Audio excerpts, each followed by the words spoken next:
Um dos raciocínios de grande força retórica é o reversivo, quando o expositor consegue utilizar o raciocínio do adversário contra o próprio adversário. Schopenhauer o mencionou em suas famosas 38 teses.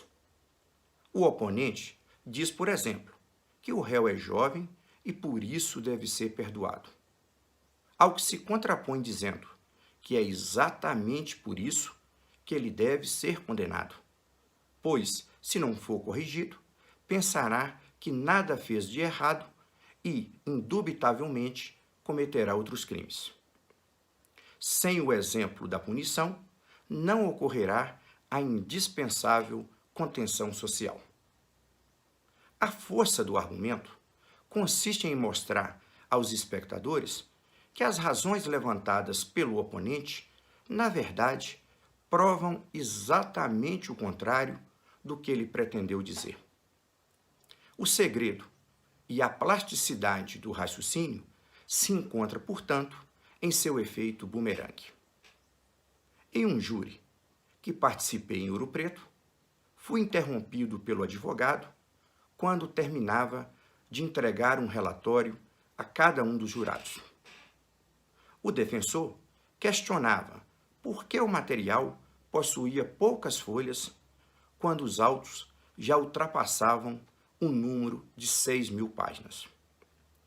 Com gestos vagos e solenes, ele insistia que eu deveria ter tirado cópia de todo o processo. Eu retruquei dizendo: ora, selecionei as partes mais importantes dos autos, e hoje o defensor vem aqui com alegações inconsistentes. Vou dizer algo de suma relevância para o júri.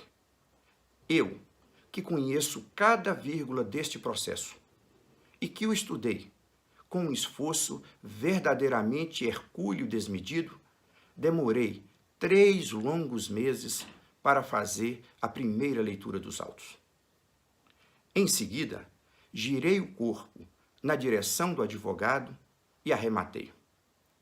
Ora, doutor, pelo que me consta, o senhor está há menos de um mês no processo e agora pretende que os jurados leiam em poucas horas o que nem o senhor teve tempo de fazer. Neste momento, o observei com calma e esperei a resposta. Se porventura ele dissesse que leu o processo, eu retrucaria dizendo: leu mal, doutor. O senhor deve ter feito uma espécie de leitura dinâmica, o que, naturalmente, o deixa a anos-luz do nível de conhecimento indispensável às exposições em plenário. Mas ele, nervosamente, apenas olhou para mim e não disse mais nada. O argumento reversivo, quando é utilizado nos júris, costuma ser celebrado com entusiasmo pelas partes. Foi o que ocorreu nos Estados Unidos no julgamento de Steve Avery e que é retratado na série Making Murder da Netflix. Os advogados do réu, Jerome F. e Dean, pretendiam que o processo fosse saneado para que constasse apenas a acusação de homicídio contra o cliente deles. A passagem é narrada no livro Ilusão de Justiça, de Jerome F. Abre aspas.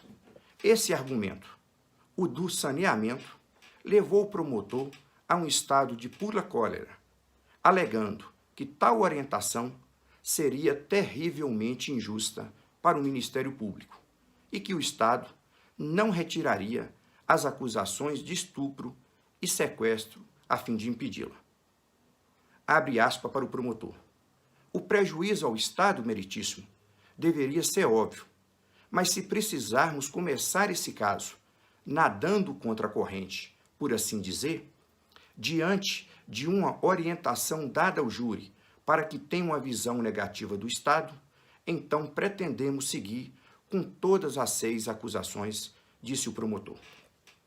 Quando ele terminou, Dean levantou calmamente de sua cadeira.